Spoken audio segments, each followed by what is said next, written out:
Break के बाद आपका दोबारा खैर मकदम है। आइए बढ़ते हैं और अब देखते हैं नेशनल न्यूज़। मोदी सरकार के नए एग्रीकल्चरल कवानीन के खिलाफ सड़कों पर एहतजाज के लिए उतरे किसानों को करीब करीब हर जगह से हिमायत मिल रही है। अब ऐसे में किसानों की हौसला अफजाई उस वक्त हुई जब कनाडा और ब्रिटेन की जानिब से भी किसानों की हिमायत में बयान सामने आए हैं। ब्रिटेन की लेबर पार्टी के MP और रेलवे मिनिस्टर तनमनजीत सिंह ने ट्वीट करते हुए कहा कि ये बहुत ही अलग तरह के लोग हैं जो अपने साथ मारपीट करने वाले लोगों का भी पेट भरते हैं। मैं पंजाब और भारत की बाकी रियासतों के किसानों, अपने दोस्तों और परिवार के लोगों के साथ खड़ा हूँ। कनाडा में भी मोदी सरकार के ज़रिए कवानीन पर चर्चा की जा रही है। कनाडा के PM जस्टिस ट्रूडो ने एक वीडियो शेयर करते हुए कहा है कि कनाडा हमेशा पुरअमन प्रोटेस्ट करने वालों के बचाव में खड़ा है। भारत से किसानों के आंदोलन की खबर आ रही है। हालात तशवीशनाक है और हम सभी अपने परिवार, दोस्तों को लेकर फिक्रमंद है। उनके अलावा भी ब्रिटेन और कनाडा के दीगर अरकान पार्लियामेंट ने किसान आंदोलन की खुले अल्फाज में हिमायत की है। पिछले 5 दिनों से चल रहे ज़बरदस्त किसान आंदोलन की आंच देश में हर जगह पहुंच रही है। दिल्ली की सरहदों पर हज़ारों की तादाद में किसान अपनी मांगें मनवाने और दिल्ली पहुंचने की जिद पर अड़े हुए हैं। ऐसे में कांग्रेस लीडर राहुल गांधी किसान आंदोलन को लेकर लगातार मरकज़ की मोदी सरकार पर तनकीदें करते नजर आ रहे हैं। आज भी राहुल गांधी ने ट्वीट करते हुए मोदी सरकार को कहा कि वो अपने गुरूर और घमंड छोड़कर कुर्सी से उतर कर सोचें और किसानों को उसका हक दें। ट्वीट में राहुल ने लिखा कि सैकड़ों किसान मैदानों में धरना दे रहे हैं और झूठ टीवी पर भाषण।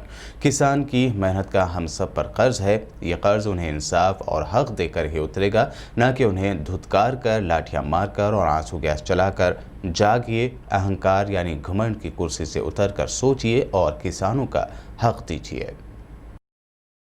जवाहरलाल नेहरू यूनिवर्सिटी यानी JNU की साबिक स्टूडेंट शैला राशिद एक बार फिर चर्चा में है। उनके वालिद अब्दुल रशीद शोरा ने जम्मू कश्मीर के DGP को लेटर लिखकर अपनी बेटी शैला राशिद पर एंटी नेशनल यानी मुल्क मुखालिफ होने का इल्ज़ाम लगाया है।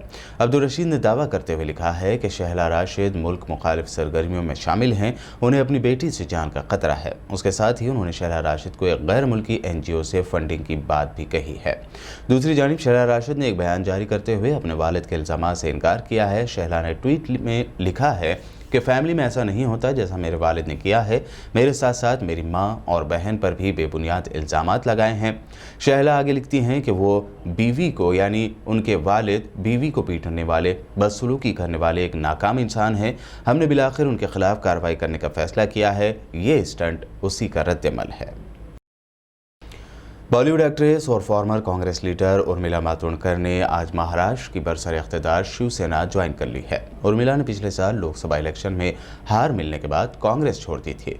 अब वो शिवसेना के साथ सियासत की दूसरी इनिंग शुरू कर रहे हैं। उर्मिला ने महाराष्ट्र के CM उद्धव ठाकरे की क़यामगाह मातोश्री पर उनकी और दूसरे पार्टी लीडरों की मौजूदगी में शिवसेना की मेंबरशिप हासिल की। इम्कान है कि वो गवर्नर के कोटे से MLC बनाई जा सकती हैं। बता दें कि शिवसेना, कांग्रेस और NCP की जानिब से मुश्तरका तौर पर गवर्नर को उर्मिला समेत 11 लोगों के नाम भेजे गए हैं जिन्हें MLC बनाया जाएगा। गवर्नर ने अभी तक उन नामों को मंजूरी नहीं दी है। मध्य प्रदेश के साबिक वज़ीर आला और सीनियर कांग्रेस लीडर दिग्विजय सिंह ने लव जिहाद के सिलसिले में कहा है कि अगर इससे बेरोजगारी, पसमानदगी और गरीबी ख़त्म हो जाए तो हमें कोई दिक्कत नहीं है। दिग्विजय सिंह ने BJP हुकूमत पर अहम मसलों से तवज्जो भटकाने का इल्ज़ाम लगाते हुए कहा कि आज जो मसले हैं हुकूमत उन पर क्यों तवज्जो नहीं दे रही है। उन्होंने कोरोना वैक्सीन के मध्य प्रदेश में लोगों पर होने वाले टेस्ट पर कहा कि इसमें प्रोटोकॉल पर अमल होना चाहिए। हुकूमत को जल्दबाजी नहीं करनी चाहिए। अगर कोई बुरा असर हुआ तो जिम्मेदारी किसकी होगी। ग्रेटर हैदराबाद म्यूनिसिपल कॉरपोरेशन के लिए वोटिंग जारी है। ऐसे में शुरुआत में वोटिंग परसेंटेज इंतहाई कम होने पर कई मुमताज़ शख्सियात ने लोगों से घरों से निकलकर वोट डालने की अपील की है। इन्हीं में MIM सुप्रीमो असदुद्दीन ओवैसी ने भी अपना वोट डालने के बाद लोगों से वोट करने की अपील की। ग्रेटर हैदराबाद म्युनिसिपल कॉरपोरेशन के इंतखाबात की पोलिंग का आज सुबह 7 बजे आगाज हुआ। शहर के कई इलाकों में मर्द और खवातीन अपने वोट के हक से इस्तेफादा कर रहे हैं। कई अहम शख्सियात ने भी अपना वोट डाला, जिनमें सदर मजलिस व रुकन पार्लियामेंट हैदराबाद बैरिस्टर असदुद्दीन ओवैसी ने शास्त्रीपुरम में अपने हक राहदही का इस्तेमाल किया। बादशाह सदर मजलिस ने अपना वोट डालने के बाद अवाम से अपील की कि GHMC हुदूद बिलखुसूस पुराने शहर के वोटर्स अपने वोट का जरूर ब जरूर इस्तेमाल करें ताकि जमहूरियत को मुस्तहकिम किया जा सके। हैदराबाद पुराने शहर की तरक्की के लिए, उसकी तहजीब, सकाफत, उसकी ज़बान, उसके कंपोजिट कल्चर के लिए आप तमाम को निकल कर अपील कर रहा हूँ, निकल कर वोट का इस्तेमाल करिए और ज़्यादा से ज़्यादा वोट का इस्तेमाल करिए, पोलिंग परसेंटेज को बढ़ाइए।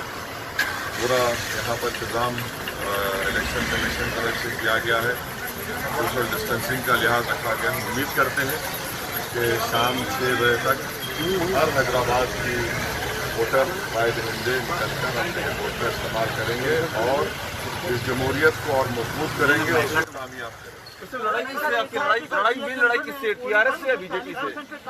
45% के आसपास पोलिंग लास्ट टाइम रहती है, पोलिंग बहुत खराब है। बात बिल्कुल सही है। ये मैं इसलिए अपील कर रहा हूँ कि प्लीज़ आप लोग निकल कर अपने वोट का इस्तेमाल करिए और पोलिंग परसेंटेज बढ़ना बेहद ज़रूरी है। अमूमन ये देखा जा रहा है कि पूरे मुल्क में जो शहरी इलाके, अर्बन एरियाज हैं, वहाँ पर पोलिंग परसेंटेज कम हो रहा है। इसलिए हम आवाम से, जनता से, राय दहिंदगान से अपील कर रहे हैं कि आधे घंटा भी नहीं लगेगा, आपको निकलिए अपने के वोट का इस्तेमाल। सर, बैलेट पेपर पहली बार बैलेट पेपर बहुत दिनों के बाद यूज किया जा रहा है। बैलेट पेपर यकीनन सही बोल रहे बसार साहब, बैलेट पेपर काफ़ी वर्षों के बाद हैदराबाद में इसका इस्तेमाल हो रहा है, मगर बड़ा आसान है। आपको पेपर दिया जाएगा, जहाँ पर आपकी पसंद का कैंडिडेट या पार्टी होगी, उसके बाजू आपको स्टैम्प लगाना है और उसी तरह उसको फोल्ड करके आपको डाल देना है। बिल्कुल आसान है, बहुत आसान। आपकी मेन लड़ाई किससे? कितना बड़ा आप इस चुनाव के लिए, यूथ के लिए कुछ कहना चाहेंगे? नहीं, ये यकीनन ये चुनाव तो मुस्तकबिल के लिए लड़ा जा रहा है ना, हैदराबाद के मुस्तकबिल के लिए, हैदराबाद के फ्यूचर के लिए। यूथ का तो फ्यूचर उन्हीं का है, तो जाहिर है उनको अपने फ्यूचर को तय करने के लिए निकल कर वोट डालना पड़ेगा। आपकी मेन लड़ाई किससे, टीआरएस से या बीजेपी से? किससे हमारी लड़ाई? आपकी मेन लड़ाई किससे इस चुनाव में, टीआरएस से लड़ रहे हैं या बीजेपी से? मेन आपकी पार्टी कौन है जिससे आप मुकाबले में हैं? इससे भी लड़ाई नहीं है हमारी। और अब आखिर में हेडलाइंस पर एक और नजर।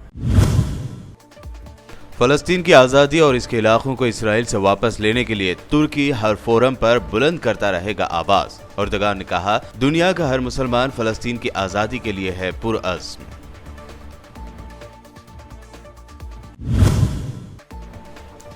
ईरानी न्यूक्लियर साइंटिस्ट के कत्ल में इसराइल ने इस्तेमाल किए इलेक्ट्रॉनिक आलात। ईरान के मुमकिना हमलों के पेश नजर इसराइल की फौज हाई अलर्ट पर।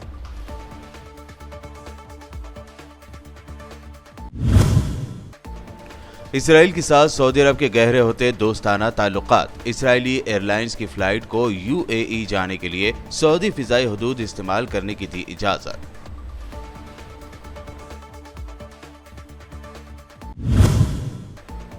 मोदी सरकार के ज़रिए क़वानीन के खिलाफ सड़कों पर उतरे किसानों को मिला ब्रिटेन, कनाडा और अमेरिका का साथ। जस्टिन ट्रूडो ने कहा, पुरअमन प्रोटेस्ट करने वालों के बचाव में खड़ा है कनाडा।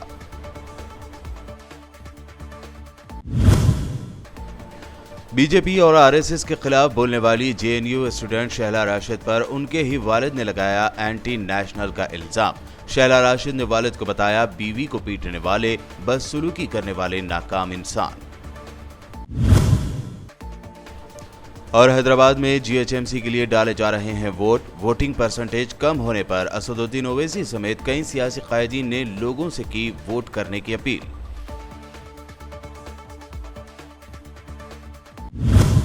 बीबीएन न्यूज में ये थी आज दिन भर की अहम खबरें। यूट्यूब पर बीबीएन चैनल को सब्सक्राइब जरूर करें। मज़ीद अपडेट्स के लिए बने रहिए हमारे साथ और देखते रहिए बीबीएन चैनल।